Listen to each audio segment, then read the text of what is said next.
ಇನ್ನು ಮದುವೆಯಾಗೋದಾಗಿ ನಂಬಿಸಿ ಲೈಂಗಿಕ ದೌರ್ಜನ್ಯ ಎಸಗಿರುವಂತಹ ಆರೋಪ ಪ್ರಕರಣದಲ್ಲಿ ಲೈಂಗಿಕ ದೌರ್ಜನ್ಯ ಎಸಗಿದ್ದಷ್ಟೇ ಅಲ್ಲ, ಅಬಾರ್ಷನ್ ಕೂಡ ಮಾಡಿಸಿದ್ದಾನೆ ಎನ್ನುವಂತಹ ಆರೋಪ.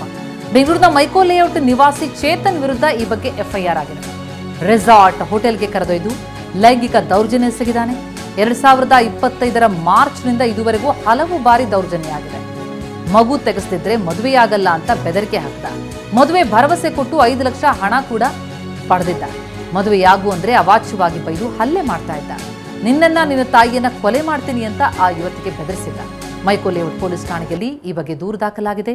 ಚೇತನ್ ದೌರ್ಜನ್ಯದ ಬಗ್ಗೆ ದೂರಿನಲ್ಲಿ ಸಂತ್ರಸ್ತೆ ಉಲ್ಲೇಖಿಸಿದ್ದಾರೆ.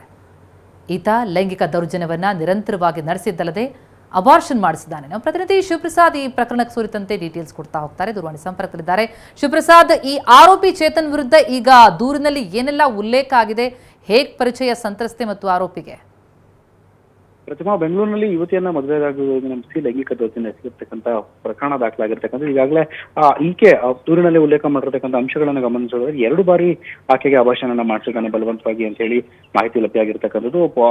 ಸಾಮಾಜಿಕ ಜಾಲತಾಣಗಳಲ್ಲಿ ಯುವತಿಯ ಖಾಸಗಿ ಫೋಟೋಗಳನ್ನ ಅಥವಾ ವಿಡಿಯೋವನ್ನ ವೈರಲ್ ಮಾಡೋದಕ್ಕೆ ಆತ ಬೆದರಿಕೆಯನ್ನು ಒಡ್ಡಿದ್ದಾನೆ.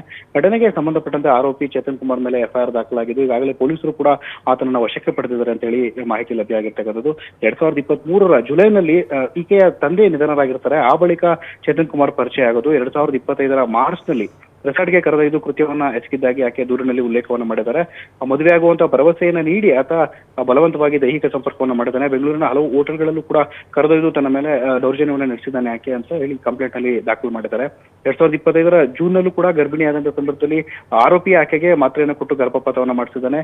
ಇತರೆ ಮಹಿಳೆಯರೊಂದಿಗೆ ಈತಗೆ ಸಂಪರ್ಕ ಇದ್ದಂತಹ ಸಂದರ್ಭದಲ್ಲಿ ಆಕೆ ಅದನ್ನ ಪ್ರಶ್ನೆ ಮಾಡಿದಂತಹ ಸಂದರ್ಭದಲ್ಲಿ ಈಕೆಗೆ ಆತ ಬೆದರಿಕೆಯನ್ನು ಒಡ್ಡಿರ್ತಕ್ಕಂಥದ್ದು ಅಂತ ಹೇಳಿ ದೂರಿನಲ್ಲಿ ಉಲ್ಲೇಖವನ್ನ ಮಾಡಿರುವಂತದ್ದು. ಮದುವೆ ಆಗುವಂತ ಭರವಸೆಯನ್ನು ನೀಡಿ ಆಕೆಯಿಂದ 5 ಲಕ್ಷ ರೂಪಾಯಿಗಳನ್ನು ಕೂಡ ಪಡೆದುಕೊಂಡಿದ್ದಾನೆ ಅಂತ ಹೇಳಿ ಆಕೆ ಆರೋಪವನ್ನು ಮಾಡಿದ್ದಾರೆ.